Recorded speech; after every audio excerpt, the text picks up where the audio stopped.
ओम सदाशिवसमारम्भं श्रीशंकराचार्यमध्यमाम् अस्मदाचार्यपर्यन्तं वन्दे गुरुपरम्पराम्।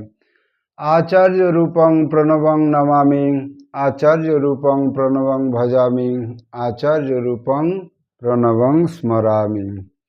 विश्व प्रसिद्ध भारत सेवाश्रम संघेर महान प्रतिष्ठाता যুগাচার্য শ্রীমৎ স্বামী প্রণবানন্দজি মহারাজের अलौकिक महाजीवन সেই মহাজীবনের কিছু কথা ভক্ত সুধীন্দ্রনাথ পাল মহাশয় কবিতার আকারে লিপিবদ্ধ করেছেন। ছোট্ট একটি পুস্তিকা তিনি প্রকাশ করেছিলেন শ্রী শ্রী প্রণবানন্দ মাহাত্ম্য ও ব্রতকথা রূপে। তার কিছু অংশ আমরা পূর্বে পাঠ করেছি, আর তার পরবর্তী অংশ আমরা এখন পাঠ করব। এই অংশে শ্রীমদ আচার্যদেবের দীক্ষা, মহাভাব ও কর্মচক্র প্রবর্তন বিষয়ে কবিতার আকারে সুন্দর ছন্দবদ্ধ রূপে তিনি লিপিবদ্ধ করেছেন। আমরা এখন সেটা পাঠ করছি।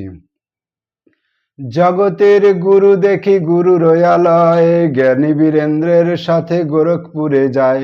1913 খ্রিস্টাব্দ অক্টোবর মাস অক্টোবর, বিনোদের বয়ক্রম 17 বছর। বিজয়া দশমীর পরের দিবসে বিভূষিত হন যোগী গুরুবর আশিসে। সাধুরে হেরিয়া গুরু অভিভূত হন, সাধুরে ডাকিয়া পাশে বীরেন্দ্রের কন। ইসকো কাহা সে লায়া ইহ কौन है, यह तो जन्म से ही सिद्ध যোগী है। গম্ভীরানাথজি বামে গোরখপুর মঠে, শুভক্ষণে মন্ত্র দীক্ষা বিনোদেরও ঘটে। স্বীয় অষ্টসিদ্ধি গুরু শিষ্য করি দান, ধ্যান আশীর্বাদ শিরে করো জগত কল্যাণ। দীক্ষান্তে ভাবান্তর বৎসর 3, কেটে যায় নির্বিকল্প বাহ্য জ্ঞানহীন। কভু গোরখপুরে কভু বাজিতপুরে ধাম, গুরুর নির্দেশে কাটে কভু কাশী ধাম। কিছুদিন গোরখপুরের মঠেরও অদূরে, জব ধ্যানে ডুবে সাধু জঙ্গলের ভিতরে। শরীর ব্যাপারাদি রক্ষা কবু ইচ্ছা হলে, অভ্যাসের বসে কবু অলৌকিক বলে।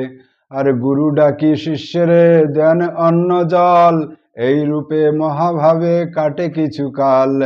অতঃপর শিষ্য গুরু দিলেন আদেশ, এইক্ষণে কিছু কাল করো কাশীবাস।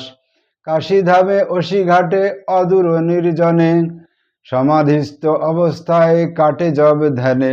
সেই সময় ব্রহ্মচারী করিলে স্মরণ, অলৌকিক দেহে নাথজি দিতেন দর্শন।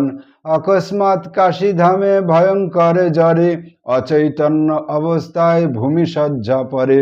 বৃদ্ধা এক পুত্রবৎ সেবা শুশ্রূষায়, সুস্থ করে সেই যাত্রায় প্রাণ রক্ষা পায়।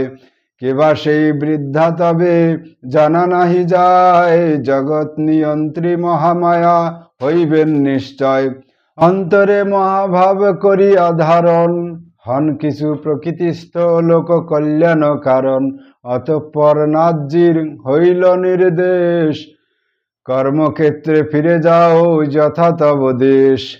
অন্তর কলশ যোগী পরিপূর্ণ করি, আর বাজিতপুর ধামে পুনঃ আসিলেন ফিরি। দিবা ভাগে ভদ্রাসনে সাধন কুটিরে, নিশীতে শ্মশান ক্ষেত্র স্রোতস্বিনী তীরে। বীরেন্দ্র বাবুর আরো এক বিবরণে জানা যায় বিনোদ সাধু ছিলেন কেমনে। একদা 9 দিন রাত্রি একাসনে, নির্বিকল্প সমাধিতে কেটেছিল ধ্যানে। যার ফলে দেহতাপ প্রচণ্ড বর্ধিত, বিনোদ ব্রহ্মচারী হয়েন অসুস্থ। 13 থেকে 15 সাল শতক 19, কঠোর তপস্যায় কাটে অহর্নিশ। প্রশ্ন জাগে এইখানে কি সেই কারণ, ব্রহ্মস্বরূপেতে কেন কৃচ্ছের সাধন। সৃষ্টির বিধান মানি নর দেহ ধরে, নররূপে লীলা করে লোক শিক্ষা তরে। আর দ্বিতীয় কারণ বুঝি অতি নিদারুণ, শ্রী ভগবান সৃষ্টির রক্ষার কারণ। নরলোকে যত পাপ নিজ বক্ষে ধরে, ধ্বংসের হাত থেকে সৃষ্টি রক্ষা করে। নরবপু ধারী পূর্ণ ব্রহ্ম ভগবান, মর্তে আসি স্বর্গবাসী কত কষ্ট পান। তবু ধিকে মূঢ়মতি করে অনাচার, সৃষ্টির বিধান মানি করে না সংসার। আহো জগৎ গুরু কত সহিলেন ক্লেশ, রক্ষা তরে জাতি ধর্ম, রক্ষা তরে দেশ।